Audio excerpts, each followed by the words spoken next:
We're having a fun time at Gen Con 2022, and if you're a gamer, I bet you've heard the name Root somewhere before, whether it is from the popular board game, or the PC game, or the recently launched tabletop RPG, which, by the way, won the Silver Award for Best Game of the Year at this year's Ennie Awards. I want to learn more about it, so I'm going to go chat up Sparks from Magpie Games to get to the root of the matter. See what I did there? But before we jump in, if you are looking for some fun stories to tell at your 5e table, check out the Big Bads from our sponsor, Hit Point Press. Each booklet gives you a new adventure centered around a new Big Bad. Each Big Bad comes with a PDF full of boss details, such as backstory, personality, stats, tactics, and more, as well as printable reference materials for the boss, their allies, and their items. You can check out their store to find just the Big Bad that suits your needs and playstyle, and you can pick up 6 Big Bads for the cost of 5 with their Big Bad bundles. Check out the Big Bads at hitpointpress.com/big-bads or use our link in the doohickey down below. All right, we are now at the Magpie Games booth with the Ennie award-winning game, Root. We're here with Sparks to tell us all about it. Sparks, how are you doing today? I'm doing great. Tell us all about Root, the role-playing game. So this is the official RPG version of the board game Root. You play as the Vagabond faction, which for those of you who aren't familiar with the board games, you're basically a bunch of rogues, and there is a war happening in the woods that this takes place in between different animal factions. Like there's the cats, and there's the mice, and there's the birds of prey. But because you're a band of rogues, you're all different animals, you have your own side. So in this game, you get to have adventures within the world of Root. So you can create your own story. If you love the setting and the art of the original board game, but you want to do something your own, this is great because you can make your own story and, you could choose to take it to the political side, maybe get involved with the animal war, or you could choose to take it in a more casual direction, just do like individual adventures and, save small towns, help people out. So there's a lot of stories that you can build and experience within this really compelling world with this beautiful art. Should I explain the mechanics? Yeah, please do. So this is based on an open source RPG engine called Powered by the Apocalypse. It is meant to be streamlined and to facilitate a focus on storytelling and roleplay, as opposed to all the stats and numbers and dice rolling. So you, instead of building a character from the ground up by flipping through the books, looking at the charts, picking a race and a class and rolling the dice and everything, you get preset character builds called playbooks.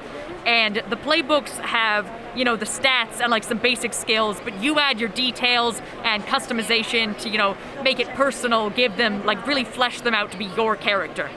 And you only need 2d6s to play the whole game. And everything is in one book. So if you have the one book and you have 2d6s, you can play everything. You don't need to buy 3 books. You don't need to have 10 dice and be which die is for which specific kind of roll. You use 2d6s for everything. You can open the book, you can read the rules, pick a character class, add your details, and get right into it. So, and there is one starter story within the core rulebook to get you going. And you have a lot of other things here as well. Why don't you tell us about what your kind of expansions are here? Yeah, sure. So the core rulebook, like I said, basic rules. It has 9 character playbooks. It has 1 starter story to get you going. This is our biggest expansion. It's called Travelers and Outsiders. It adds 10 more character playbooks. It adds 4 new animal factions that exist in the world. And it has 2 more starter stories that you can play. This is our GM accessory pack. It has a GM screen. It has information on the inside and some planning sheets. This is the clearing booklet. It has 4 different adventures that you can play through. This is the equipment deck. It is a physical representation of equipment that your characters might have. So instead of writing down you have a knife card, helpful for organization. This deck here and all these cards that are on the table, this is an NPC deck for the DM. So, if you need them to run into somebody and you don't want to make up an NPC on the fly, you can pull a card and say, this is the guy you meet. I will put these down. This is the faction dice set. They're essentially just pretty D6s, but they're very pretty D6s. They're themed after the different animal factions in the game. This is the clearing map pack, which is a visual aid, essentially. It's so you can put it down and say to your players, you're in this village and you have to go over here and then down there. It's a navigation tool. I believe that is everything we have out on the table. There also exists deluxe editions of these books, but it's the same content. They just have fancy covers. I do not have an open version of those because we're very low on those. People like them, but they are pretty. I don't think you can get those online. They're kind of a physical exclusive, but like I said, it's the same content, so you aren't missing anything gameplay-wise by buying just the normal versions. And y'all just launched this game in the last year, correct? Yeah, I believe it was 6 months ago that this came out. You already have so much stuff. Do you have anything else kind of coming down the pipeline in the next year or so that you're ready to announce? I don't think we have any plans for more Root content. Our big thing that's coming up is we are doing an Avatar: The Last Airbender RPG that is being printed right now, and it should be out physical copies later this year. I think we backed that on Kickstarter, so I think we will have that coming to the house as well. This is very exciting though, because there was stiff competition at the Ennie Awards last night for Best Game. Y'all won the Gold Award, if I'm not mistaken. Is that correct? I believe. Silver? Yeah. Silver Award, still very good. Yeah, it was but second place. yeah, absolutely, with stiff competition, so it looks very exciting. Give me just a hint of what a typical game looks like. What kind of adventures can we expect in the core rulebook? It's usually the stories that we give you are called clearings because it gives you a setting that's like a town or an area in the world of Root, and it gives you a story that's happening with those people.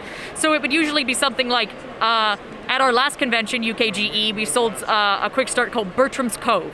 So that gives you the setting of Bertram's Cove. It's a cove where all these people live. I believe it was Otters is the village mostly. And so you go and you have to explore that and meet the villagers, and I think there's something happening with the fish or the cave. There's a lot of stories that we provide, so it's hard to remember the details, but so, you go there, you meet the villagers, you can choose to help them out, or maybe you can choose to do something else. You can try and fix whatever the problem is, or you can ignore it and do your own thing, but it's like a quick start adventure. Root is just taking over the world. You've got a video game over there, you've got a board game over there. This is amazing. Congratulations on your success, and we're looking forward to getting it at the table. Yeah, thank you. I'm really excited to be selling it. It's a great game. Thank you, Spart, for telling us all about it today. We really appreciate it.